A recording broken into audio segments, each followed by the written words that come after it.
Market has given up a lot of its gains, so it's getting choppy once again.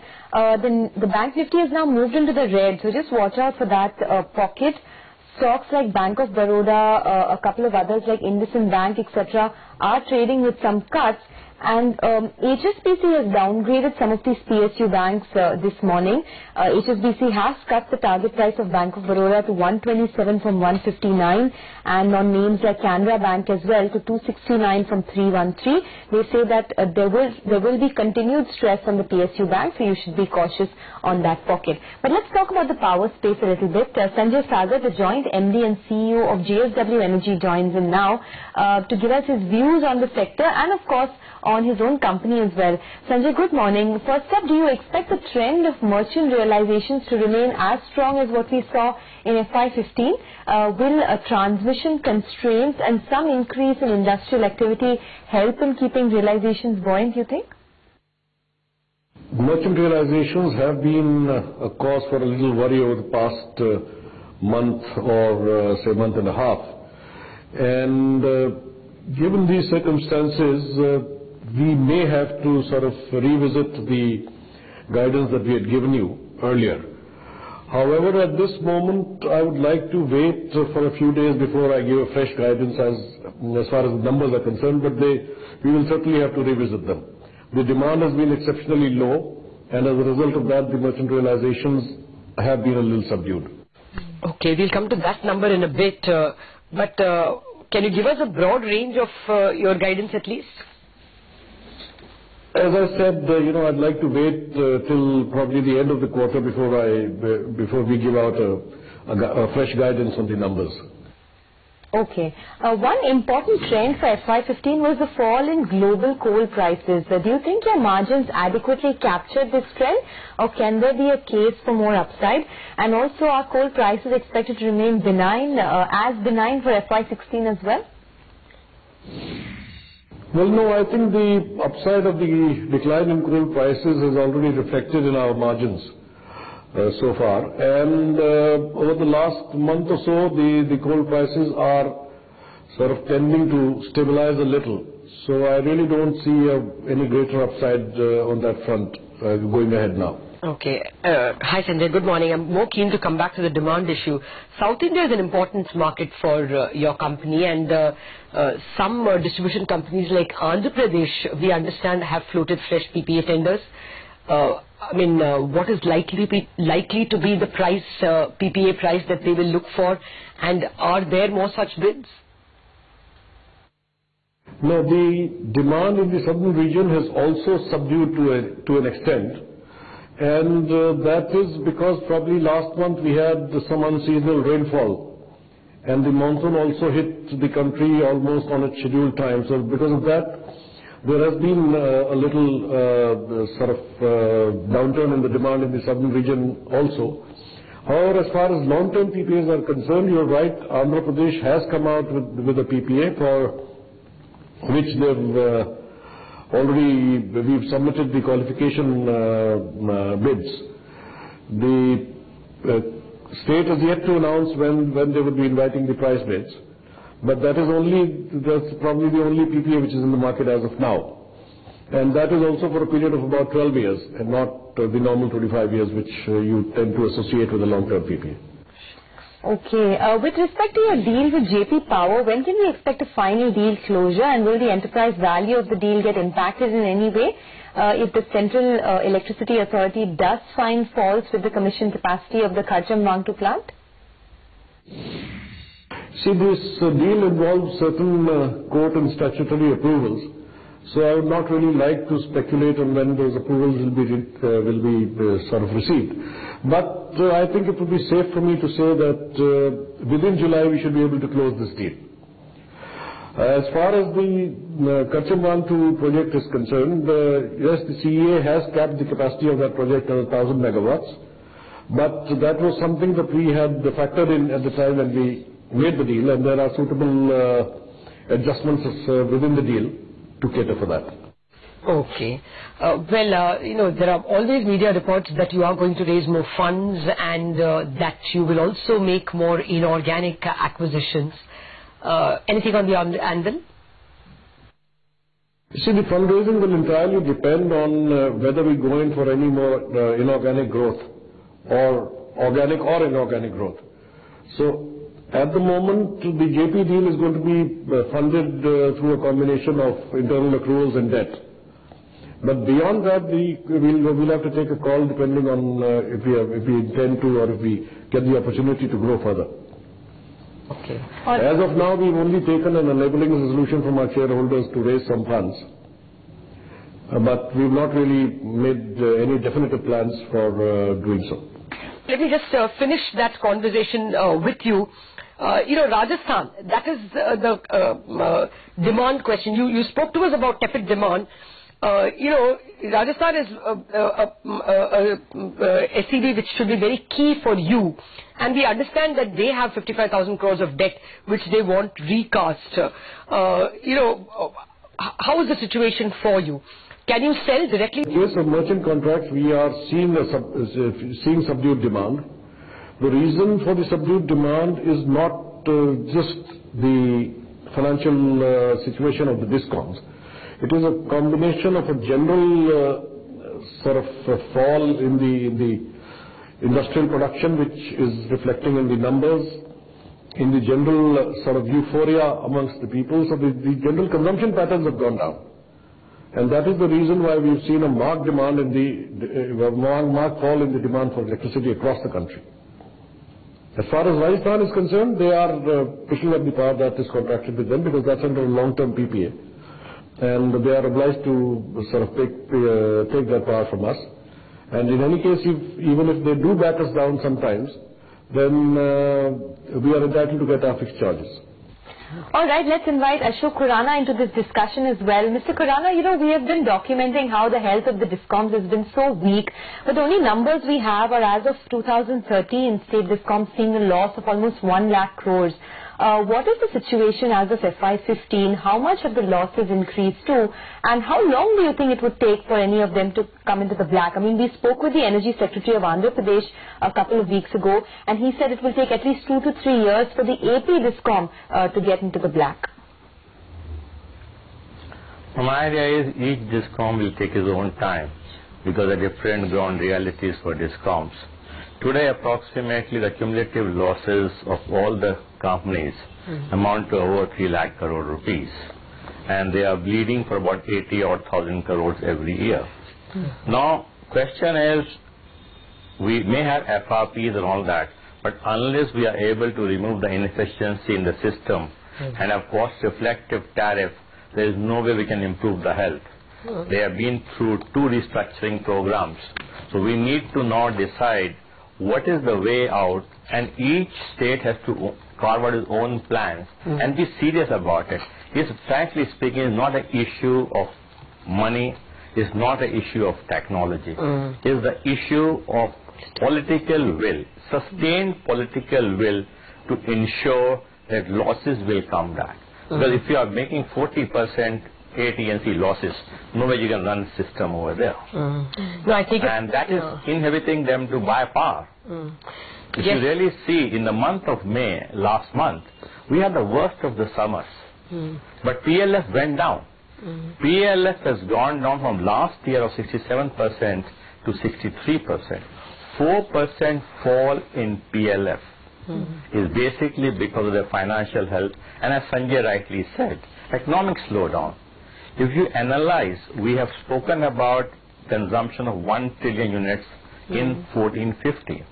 But you analyze the consumption pattern over there, you will see the industrial and the commercial consumption has come down in the same year. Therefore, they are the subsidizing customers. They pay more to cover the losses of agriculture and the household consumers. Now, when their consumption goes up and theirs comes down, the losses increase double. Because DISCOMs are not getting money from the better paying customers and they're supplying more to a loss paying customers. Therefore, the aggregate difference between the revenue and the cost increases. So last year, Mr. Khurana, can you give us 1 rupee? Yeah, can you give us some number for that industrial and commercial consumption fall? How much has demand from the industrial commercial segment fallen, you think? I do not have numbers readily available with me, but we have checked it up only yesterday. The CEA figures clearly show a fall in numbers of industrial and commercial in 1 trillion units. Therefore, in absolute number, they may have increased. In percentages, they have come down. Okay. Do you have the number for how much is the loss that the states are incurring on every unit of power produced as of today? Average about 1 rupee loss. Average. Okay. Actually, Mr. Khurana, for the last 24 months or 12 months, do you have some data on how much of new power generation went on stream and how much of new power demand came via PPAs? I think Sanjay gave us the impression that PPAs are zero except one from Andhra Pradesh SEB, which is now in the market. But I'm asking you for the last 2 years, how much has been the fresh power generation? Yeah, I'm telling you. We in last 3 years, the CRISIL report very clearly to everyone. In last 3 years, we had added about 30,000 megawatt of power, and we have had PPAs only for 8,500. As on today, the system has approximately 16 to 17,000 megawatt of power and another 4,000 of mine linkage power, where they have the coal, they have achieved the COD. They do not have the PPA and they are stranded for want of PPAs. Also, I wanted to ask you, what is the current position in terms of going above the heads of the DISCOMs and selling it to private parties? Some states like Tamil Nadu allow that. Is that the only state? So, every state will allow you to sell directly to vendors. But issue is of the charges.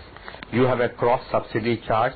You have a wheeling charge, you have loading of losses, then you have additional charge. When you add this 4 A, B, C, D component, the tariff becomes unviable. And then there are constraints of transmission. When you combine all this, open access remains only in theory, except for some states which are encouraging open access. We need to really evolve a system. We said earlier the cross-subsidy will progressively reduce and become zero in 5 years. It has become more than 12 years. Cross-subsidy is still there and increasing. Because if you analyze even the power tariff increases which the states have done, the tariff increases have taken place at the cost of commercial and industrial, not for subsidized customers. Therefore, that cross-subsidy difference also increases. The quality of tariff increase has not been appropriate. So we need to really sit down and say how much of cross-subsidy can be given, fix the upper limit, and then ensure in next 3 years, 4 years, 5 years, it will become zero. So that every customer at least pays for cost-reflective tariff, and those who are vulnerable, who are poor, are subsidized state by the budget. Okay. Mr. Sanjay, how long do you think will this contraction in electricity output continue? Because what we're seeing is quite painful, especially because for most of 2014, when we were really in the middle of a slowdown, almost every month there was double-digit growth.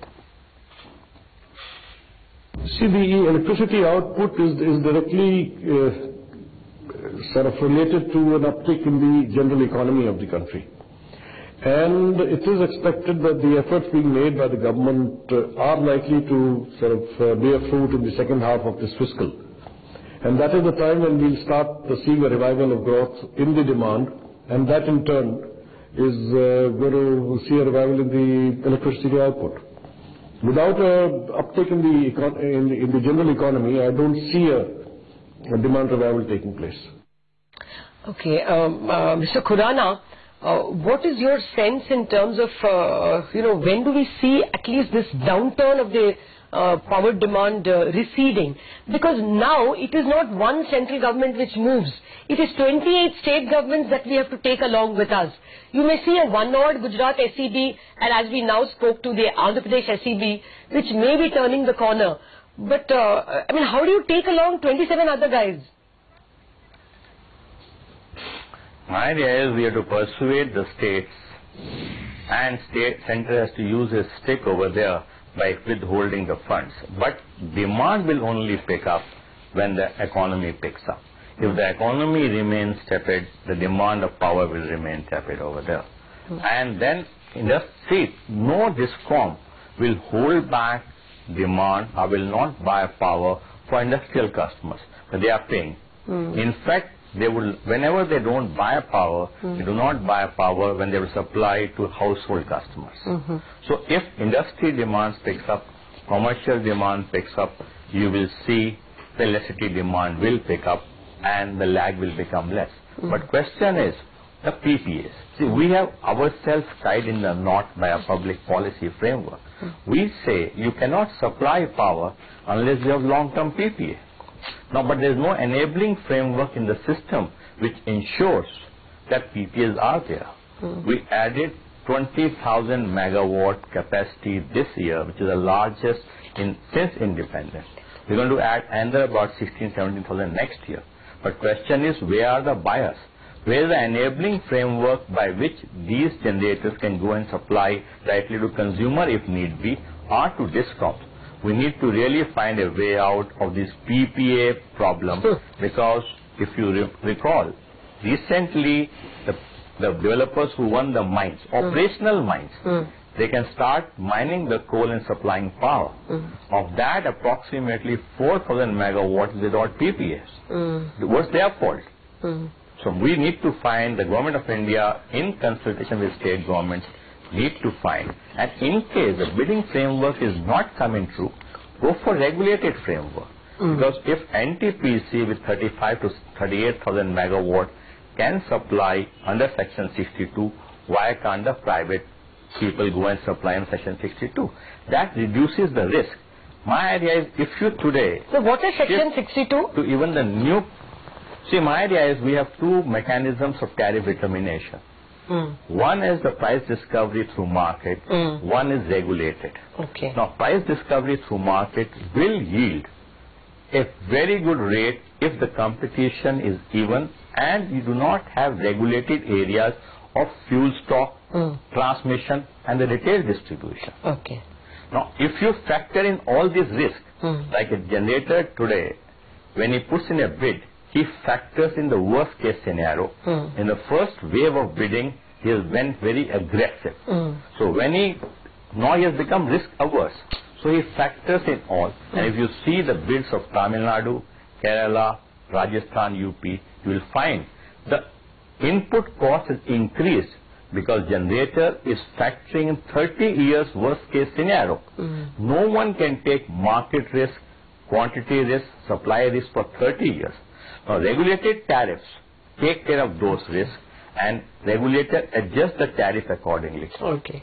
There will be a drop of not less than 1 rupee to 1 rupee 35 paisa between the bids we are receiving now and the regulated. Okay. Because here the developer will know that in case situation goes adverse, he will be covered. Fair point, sir. We need to, and by the way, all regulators think that way today. But we need to make Government of India also think seriously on going back to Section 62 till you have the scarcity conditions of coal and offtake and transmission. All right. Mr. Khurana, we are out of time. Sanjay Sagar as well. Thank you very much for joining us in this very enlightening conversation. We moved away from regulated tariffs into competitive bidding in the early 2000s, and now, of course, the situation appears to have come full circle, and the demand from Mr. Khurana is to go back to regulated tariffs.